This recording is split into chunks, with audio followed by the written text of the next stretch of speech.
ఎప్పుడు you didn't even pause. అంటే what we noticed is that you kept going, kept going. What was the promise you had? ఆ goal ఏంటి? Goal post ఏంటి?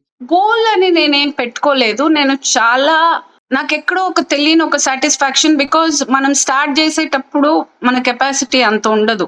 ఒక 80 kgs ఒక 90 అయ్యేటప్పుడు ఇచ్చిన సాటిస్ఫాక్షన్ ఏంటో, ఒక దేశం ఆ యుద్ధానికి వెళ్తే ఒక దేశం జయించి వస్తే ఎంతో ఫీలింగ్ ఉంటుందో, ఒక 10 కేజీస్ నేను రెగ్యులర్ గా చేసే పిఆర్ మీద ఒక 10 కేజీస్ ఎక్కువ చేశానంటే ఐ హ్యాడ్ దట్ ఒక తెలియని ఒక సంతోషం.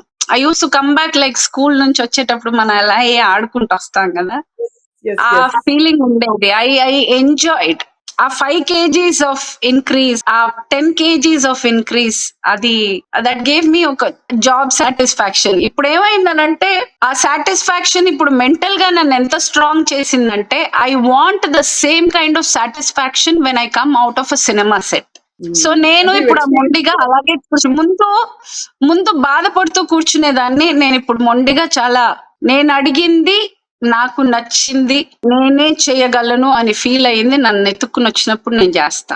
నేను ఆ స్ట్రెంగ్త్ నాకు మెంటల్ గా నాకు ముందు బాధగా ఉండేది, ఇప్పుడు చాలా స్ట్రాంగ్ గా ఫిక్స్ అయ్యాను. ఏమంటే నాకు జిమ్ లో నుంచి నాకు బయటికి వచ్చే ఒక సాటిస్ఫాక్షన్, ఒక ఇమ్మెన్స్ ఒక ప్రైడ్ గా నేను ఎలా బయటకు వస్తానో, నేను సెట్ లోంచి అలా రావాలనుకుంటున్నాను. షూటింగ్ చేసి బయటకు వచ్చేటప్పుడు అదే amount of satisfaction, job satisfaction, the amount of pride, ఈరోజు చాలా బాగా చేశాను కదా అని నేను అనుకుని రావాలని నా ఆశ.